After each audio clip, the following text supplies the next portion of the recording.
ए ढाबे वाली, जल्दी से 10 लोगों के लिए खाना पैक करवा दे, गोली भाई ने मंगवाया है। लज्जो पंजाबी कुड़ी है, ऐसे वैसों से नहीं डरती। जाकर बोल दे उस गोली भाई को कि लज्जो के ढाबे से फ्री में खाना नहीं मिलेगा। मैं तो कहूँ दिमाग की बत्ती जला भांजी, दे दे खाना। गोली भाई इस शहर का सबसे बड़ा गुंडा है। आप चुप करो मामा, लज्जो गुंडों से नहीं डरती।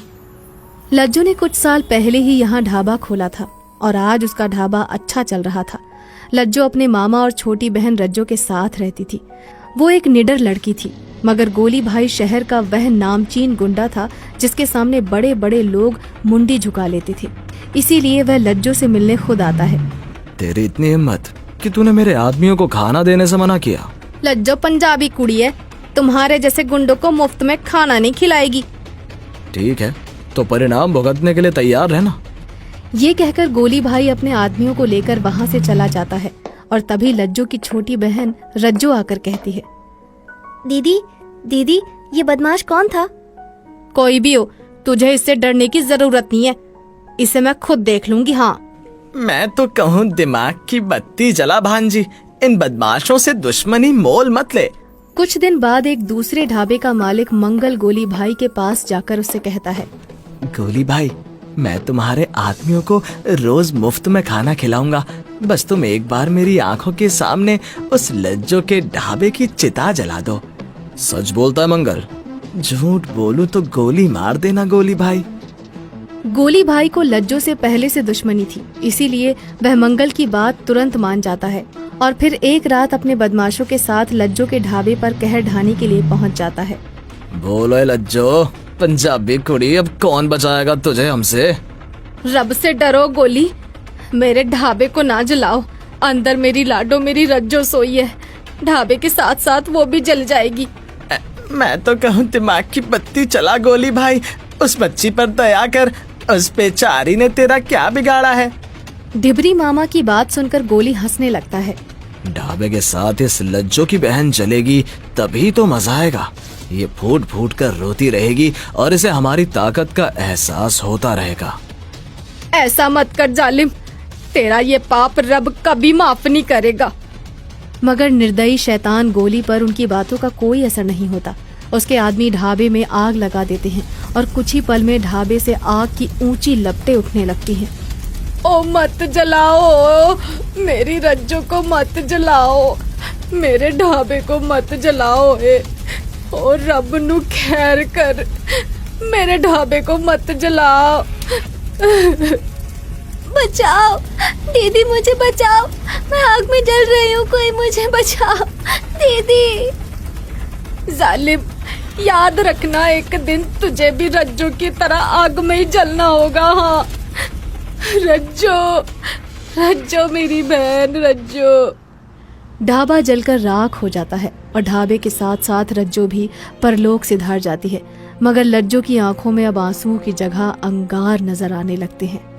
मैं तो कहूँ दिमाग की बत्ती जला भांजी, अब यहाँ रहने से कुछ नहीं होने वाला।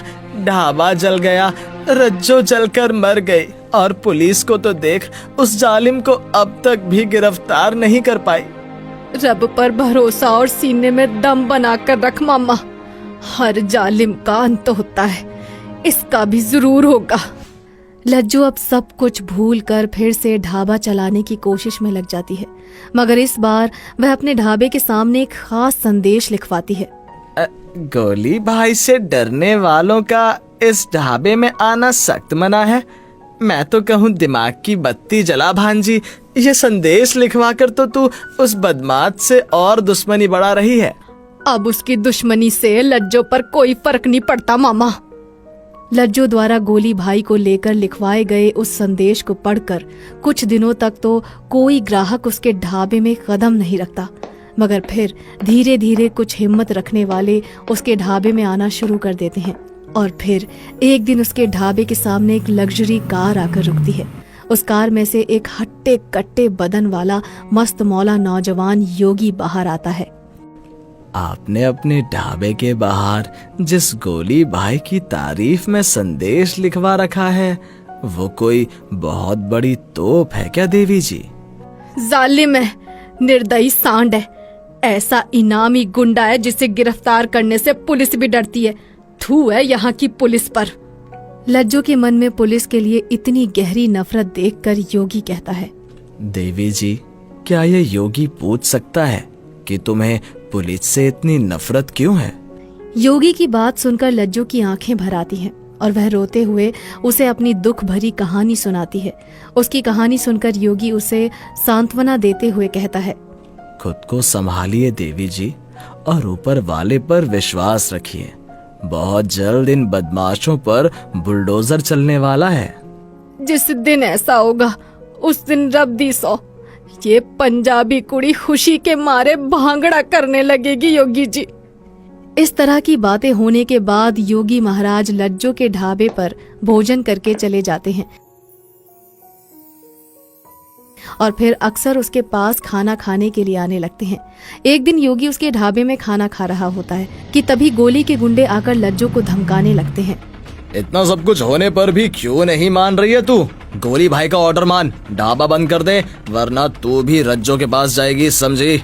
इससे पहले कि लज्जो कुछ बोलती उसकी नजर योगी पर पड़ जाती है और वे उसे देखते ही वहाँ से चुपचाप खिसक जाते हैं।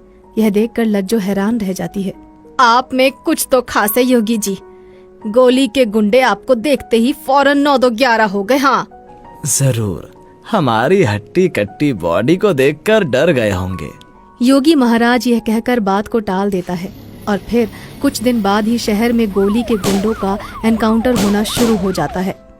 मैं तो कहूँ दिमाग की बत्ती जला भांजी, और सोच, जरूर कोई दमदार पुलिस अफसर आ गया है शहर में, तभी तो बदमाशों का सफाया होना शुरू हो गया है।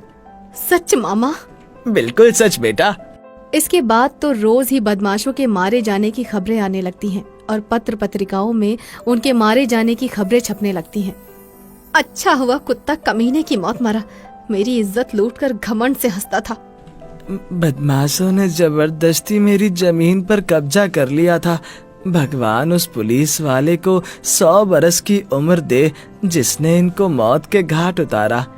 इस तरह कई महीने बीत जाते हैं और एक रात डिबरी मामा भागते भागते लज्जो के पास आते हैं।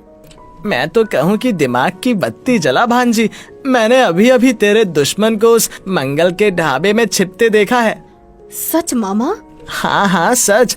उससे बदला लेने का इससे अच्छा मौका फिर नहीं मिलेगा। लगा दे आग और एक होली में 2 दुश्मन जला डाल। ये सुनते ही लज्जो के सीने में बदले की आग धधक उठती है और फिर देखते ही देखते वही आग गोली और मंगल को जलाने वाली आग में बदल जाती है। बचाओ बचाओ, कोई इस आग से बचाओ, मुझे बचाओ। मर गया शैतान, अब मेरी रज्जो की आत्मा को शांति जरूर मिल जाएगी। तभी वहाँ पुलिस आ पहुँचती है और लज्जो पुलिस अफसर को देखकर भौचक्की रह जाती है। योगी जी, आप पुलिस अफसर? जी देवी जी, मैं एनकाउंटर स्पेशलिस्ट योगी रुपेश कुमार हूँ। मैं गोली गैंग का सफाया करने के लिए शहर में आया था। तभी डिबरी मामा कहता है, मैं तो कहूँ दिमाग की बत्ती जला भांजी, अपना काम हो गया, अब यहाँ से खिसक ले। अब तो आपको पुलिस से कोई शिकायत नहीं है ना देवी जी? अब तो आप अपना बदला ले चुकी हैं। ये सुनकर लज्जो कुछ घबरा जाती है और उसकी घबराहट को देखकर रुपेश कुमार बात को टालते हुए कहता है, घबराइए मत, एक तरह से आपने मेरा ही काम किया है। ये सुनकर लज्जो वहाँ से जाने लगती है, मगर तभी पीछे से उसके कानों में योगी की आवाज आती है, मुझसे शादी करोगी लज्जो? लज्जो पीछे मुड़कर देखती है। आपने कुछ कहा? हाँ, क्या तुम मुझसे शादी करोगी लज्जो? ये सुनकर लज्जो बहुत खुश हो जाती है और खुशी खुशी योगी से शादी कर लेती है। शादी के बाद वो अपने ढाबे का नाम रज्जो ते लज्जो दा ढाबा रख देती है और उसका ढाबा पहले से अच्छा चलने लगता है।